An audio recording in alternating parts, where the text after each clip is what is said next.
If you think of life, the most illuminating perspective is to compare life to a video game. Now, I know what you're thinking. You're like, what, video game? Or you might be all about it. You're like, yes, tell them. But no, comparing life to a video game brings up crazy epiphanies and really explains a lot about this experience that we're in. So, in terms of your own self-worth, we'll start with the basics. If life were a video game, think of you playing a video game. There's you as the player, and then there's your character that you play in the game, right? Can your character level up and become a better character, yes or no? Yes. Yeah. You can learn more skills, get more weapons and whatnot, superpowers. It can become much better. Does that affect you as the player, playing the video game, yes or no? No. No. But what if you viewed life this way? Can your avatar, your character sitting here in this audience change? You're like, well, yes, I can get older. I can get ripped. I can get out of shape. I can get lazy. I can be productive. I can be focused. It can change. I can learn new skills. If I take martial arts classes, I can do all this stuff. But in terms of your essence, does that change? And it's very important to think about, well, wait a minute. Am I living life? Did I get too myopic where I got sucked into the first person perspective? Or can I remember and zoom out, just like playing a video game, and say, you know what? Yes, I'm this character, but I'm also the player. And my essence, my self-esteem, my self-worth, my self-confidence is grounded in the player. And just like a video game, doesn't matter how much you accomplish in the physical, doesn't matter how much money you make, how much success you have, what you look like, in the end, you're still the same you. You're still the same player. Now, going deeper too, if you think of a video game, what's the purpose of a video game? What's the fulfillment when it comes to a video game? The experience. Right? Yeah, it's having fun, it's experiencing it. Do you enjoy level 10 more than level 1? No. You enjoy every level. You enjoy the whole totality of the game. And this applies to life too. You're like, well, I'm just starting out in my own journey. Great, you're a level 1 character. Go and collect some wood, collect some gold, build some swords. Enjoy it. That's the beginning of the hero's journey. Oh, I'm level 5. Great, enjoy that too. But fulfillment doesn't depend on where you're at in the game. It's not like you're playing a video game, you're like, as soon as I get level 10, then I'll enjoy this. You enjoy every step. You enjoy the contrast, the ups and downs. The same with life, the same with adversity. Things are going to be thrown your way that don't go your way. And that's like a video game. It's like, here's a quest. It's tough. I keep dying and having to retry. Well, yeah. But then you get the special power at the end. View adversity in life that way. There are situations that are thrown at you that are difficult, that challenge you, that challenge the core of your being. But if you stick through them, you get some kind of reward. Whether even in terms of just self-awareness, there's something to take from it. And because very few people have gone through that, say, experience that might be extreme, whatever you learn from it is valuable.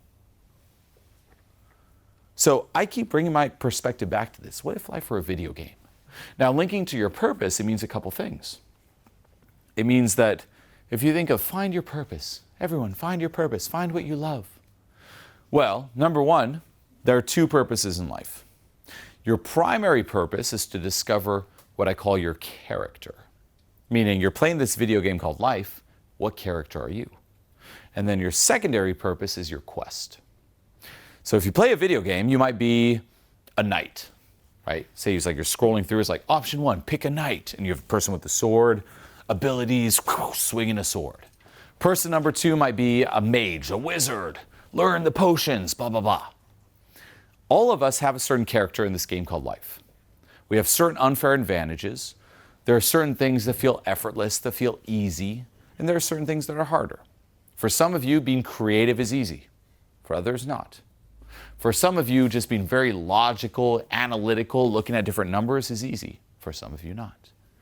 So audit in terms of the character, what are my unfair advantages? What feels easy to me? What feels effortless to me?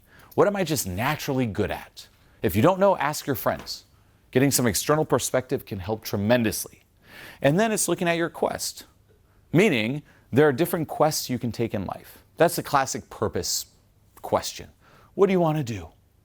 What do you feel inspired to do? Now with your quest, it comes down to, well, if I'm playing this video game called life, I'm here until I die. Meaning there's no imposed quest. There's no imposed purpose. You can do what you want. Life is the great detention. Like stuck on Friday after school because you got punished. It's like 2 hours in detention, pass the time. Well, you have to sit there for 2 hours. How are you going to pass that time? Same with life.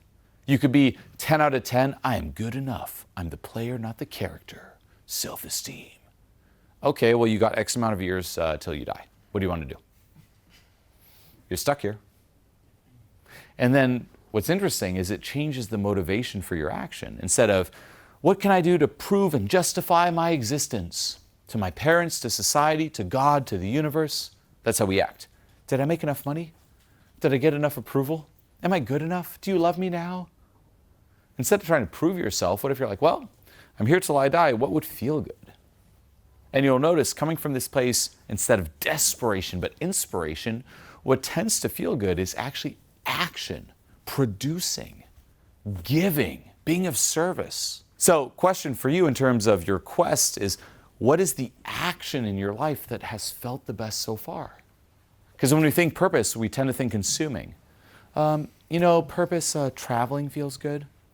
Well, that's consuming different sceneries.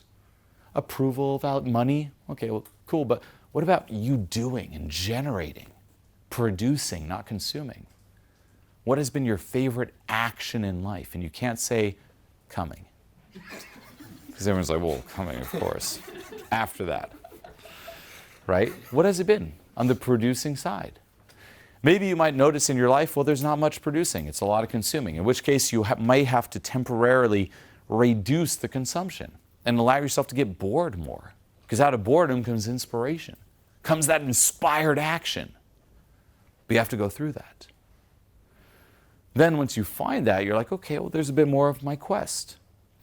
Now, one thing with the quest, just like the character, is that there are different quests depending on who you are.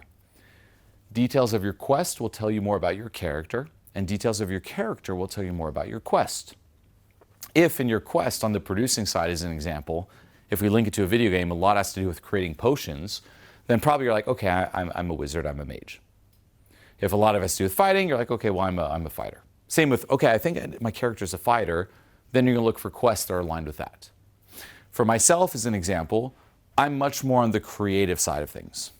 So my quest, my purpose is gonna be much more creative, which it is now. And it's not just one thing, it can also evolve.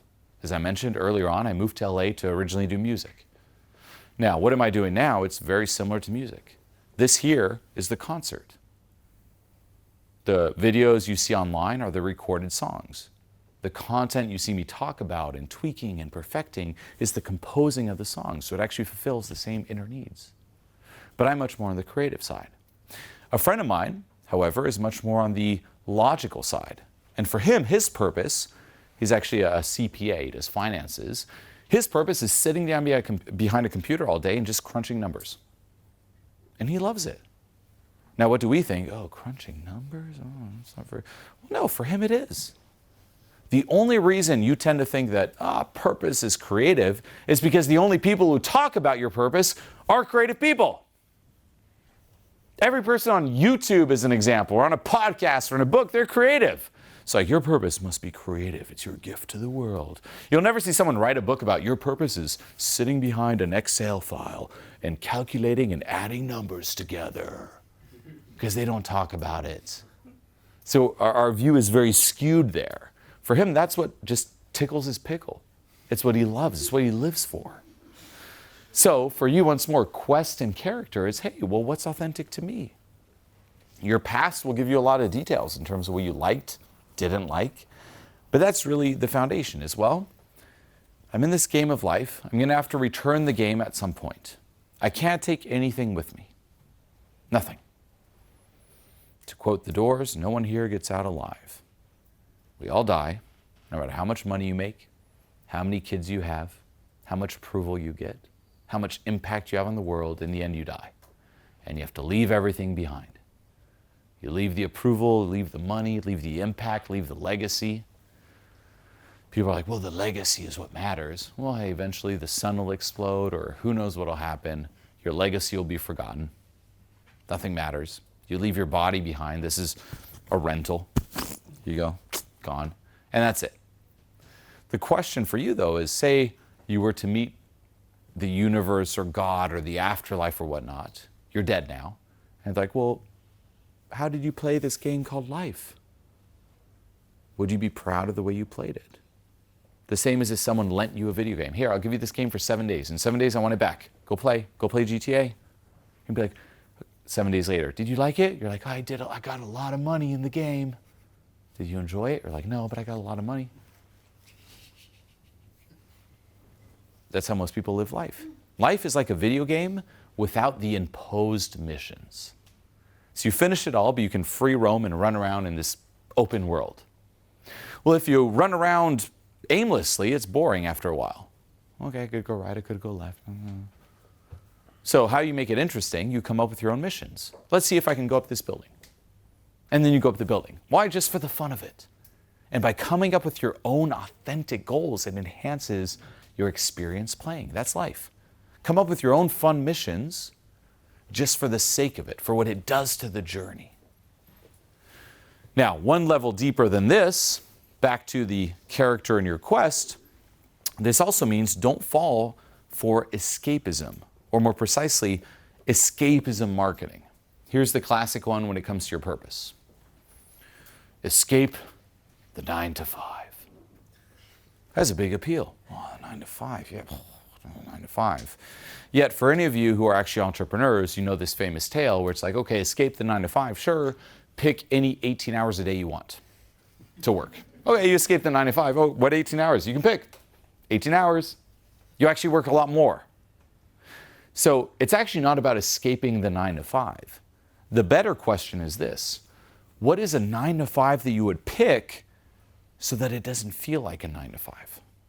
It's not about the 9 to 5 time frame. It's just that for most people, 9 to 5 jobs are just not things they resonate with. What if you had to pick a 9 to 5? Could be any job that you would just love, where it doesn't feel like this 9 to 5 prison.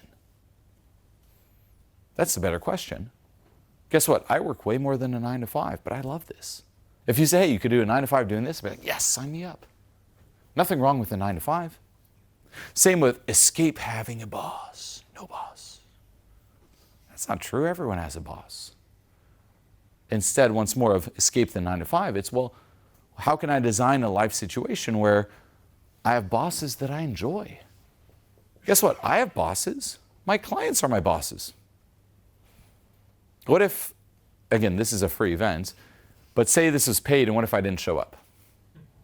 You'd be like, what the screw this guy, refund, blah, blah, blah. You wouldn't be happy, so you're my boss. Now, the cool thing, though, say with my situation is if, for example, when it comes to online coaching specifically, I get to see who you are first, so I can determine very fast if I like you or not, and if we're a good fit, and then I get to pick my bosses, so I love all my bosses. So the problem is not no boss, it's just that most people have shitty bosses. But it's really changing this whole escape. Escape 9 to 5. No. What's a 9 to 5 you don't want to escape from? Escape having a boss. What's a boss you don't want to escape from? Change the whole perspective. You can't escape those things. The same with a lot of the promotional things, which is, you know what? Successful is making a lot of money. Is it? Why do you even want money to begin with? To do what you love. If you want to think on a purpose level, what I define as living a successful life for myself is, 1, discover what you love, and 2, design your life to do more of it. So technically, if you take one person who's making millions and another person who's making $2,000 to $3,000 a month, the person who's making $2,000 to $3,000 might be living in Hawaii. And for that person, what they love is surfing. And what are they doing? They're just working at a bar in Hawaii, a little ghetto bar, just making $2,000 to $3,000 a month and surfing every day. Other person making millions and millions and millions. Who's more successful? If it's both authentic, it's equally successful. Because if you take the surfer, why would that person even want to make all that money to surf? So same here, whatever you're trying to build up to, whatever that finish line is, put it behind you. Nothing's blocking you from aligning yourself with your purpose right now. Same with even, say, being a coach. Well, I need a big audience first. No, you don't. If you want to be a coach, coach one person. Fulfillment doesn't amplify with more, by the way. I love speaking in front of all of you, but I've been doing this again for over 13 years. There's been audiences where it's been like 10 people. Theirs was an audience specifically in Ukraine, funny enough, Kiev. It was 14 people. 2 of them spoke English. The rest of them were just there because they knew of me. No, for real, they knew of me, but they didn't understand a word I was saying. I have the video. I was sitting in front like this, and I was talking. It was a 2-3 hour speech. 2 of them half understood. Like I said, they understood a little bit. The other 2, the other 12 were like, what? And some of them were asking, can you translate? And be like, whispering to each other. And I loved it. I loved it. It didn't matter because it's me doing, it's aligned with what I love. Same here. I love speaking to, again, the 14 people. I like speaking to hundreds of people. I like speaking to thousands. The fulfillment doesn't amplify. There's always more in life. When it comes to your purpose, same thing. You always make more money, do more, help more, put out more, take more action. But fulfillment stays the same. So be careful when it comes to your purpose. Are you blocking that fulfillment right now? Are you using goals as barriers? And that's something to let go of. That's something to be creative about. And the same with designing your life to do more of what you love. There's a reason a lot of people say, okay, well, monetize your purpose. Why? Because that allows you to do more of what you love. You need to work, you need to make money. If you make money off what you love, you do more of what you love. Right? It's also why a lot of people push being a coach, which is actually the easiest cheat code, by the way. It's coach what you love. That's a way to monetize your purpose. Myself right here, what I'm talking about, I love talking about this. I talk about this regardless of if I were paid or not. This is what I talk about with my friends. For real. Now, it's not the only route. You can also get a high-paying job that requires minimal effort and time that gives you a lot of free time to then do what you love. That works too. But you got to think this way. Have you found what you love? That's step 1. And if so, get creative, get smart, and how are you going to design your life to do more of it? And then 3 skills that go hand in hand with this is 1, marketing. No matter who you are, you better know how to market yourself. Realize that you as a person are a brand. You better learn sales, how to sell yourself to others, and how to sell yourself to you. Big one.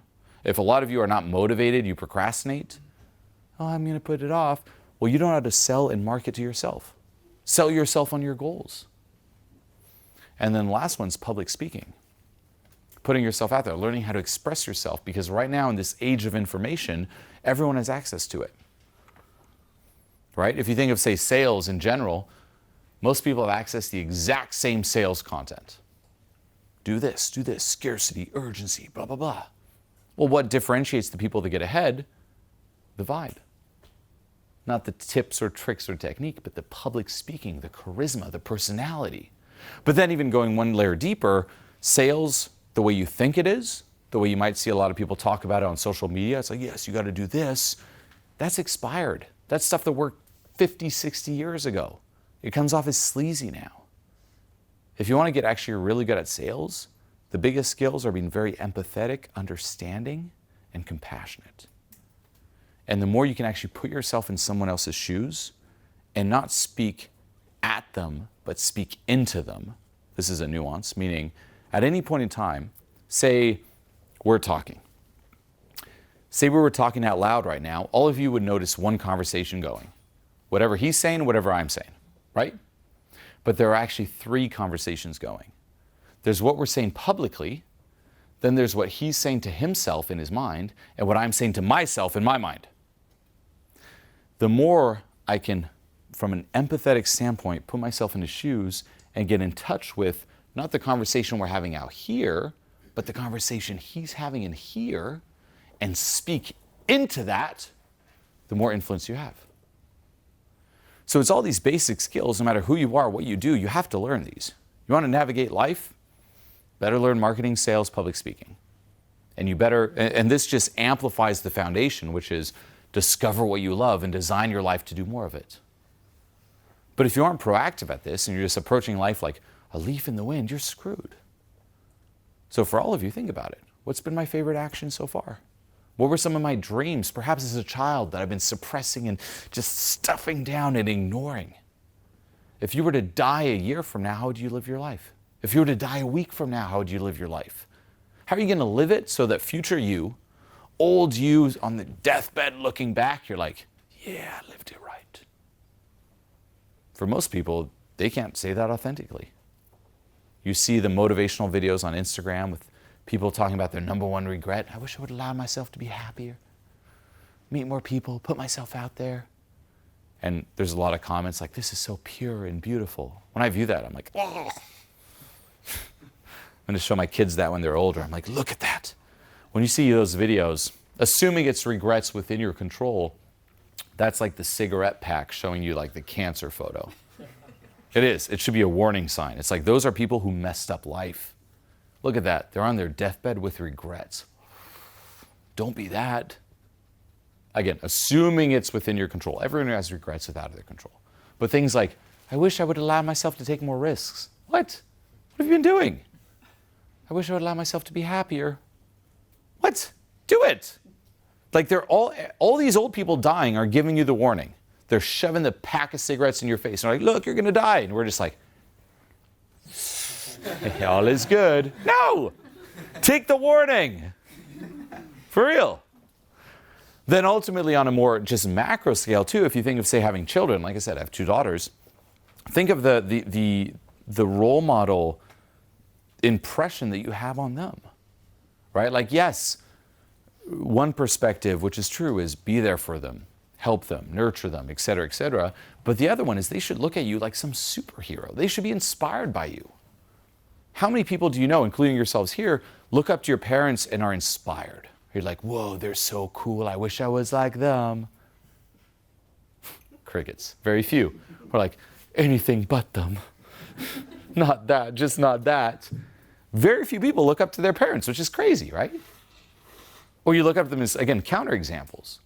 Well, then how would you live your life so that your child, if you have a child, or if you're going to have a child, or if one day you have a child, they look up to you and they're like, yes, I want to be like that. I want to be like my daddy. I want to be like my mommy. Yes. And then translate that to the relationship you have with yourself, realizing that there's you and your inner child. Are you making your inner child proud?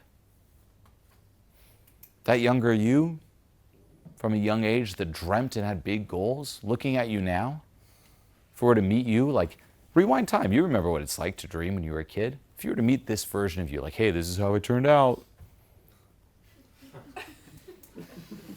Is it good? Is it bad? And it's not too late. You can switch things up starting now. The only things holding you back are the limitations in your mind. What will people think then? Does it matter? Do you care more about strangers or your inner child? Oh, but then what if I lose my job? No, it's not a job you're meant to have. And this is the final thing. It's be okay with what we call the destruction phase of transformation. You want to change? Destroy your comfort zone. Your current comfort zone is linked to the current version of you. You can't, and this is what we think, here's my comfort zone. I want to get up here. I'm going to slowly add on to it. All these self-help tips, morning routine, and then get there. You can't build up like that. If you're here, you want to go up here, you have to shatter this and then swim through the wilderness and have hope and faith and eventually get up there. Meaning some people who you get along with now, you're going to not get along with them anymore. They're not going to like you when you change. Close friends, family, maybe your job, maybe the way you live, maybe everything about your life and you just like, yeah, screw this. But that's what you have to go through. And don't just do it for your own inner child. Just do it, one, for the experience you have, and do it for the people you come in contact with and the relationships and the friendships. And even if you do ever have kids in the future, how do you want to be? Do you want to be like, hey, you know what? Yeah, I'm a little sellout. Here's what you can learn. Be like me. If you want to stop that, you could say, passing down of just toxic habits, it stops with you. You can't look at yourself and be proud in the mirror. The fuck? How do you expect your kid to look at you and be proud? And it's harsh. It means also admitting that, hey, we're going to die. All of us are going to die. We tend to live in denial, which allows us to procrastinate and put things off. But if you actually took in the scarcity of life, you wouldn't. Like if all of you right now, it's like literally say, I don't know, the universe, God or whatever, like appeared right now, like came out of the wall. And even I'm like, ah, what the And he's like, everyone will die 48 hours from now. What'll change? Are there some people you'd call where you're like, I wish I would have said this sooner, but I want to say it now? Why are you not saying it now? Oh, I wish I would have done this. A lot of people, it's like, I wish I would just allow myself to be me, but I care so much. Why are you caring? The luxury. You think you have the infinity life mode. You don't. You're going to die. So live. And as I always joke, live so that when you're on your deathbed, because it will happen, and you return your body, you return everything, instead of being like one of those people who has all those regrets, you look at the camera and you're like, fuck you. I lived life on my terms. And you're ready to go. And you're proud of it. Ultimately, that's how I like to view it. It sounds cheesy, but like, imagine 90-year-old me looking over me now. Live to make 90-year-old you on the deathbed proud. Audit every decision through that. What would make that version of me proud? Do that. But with my friends, 90-year-old version. Make that version proud.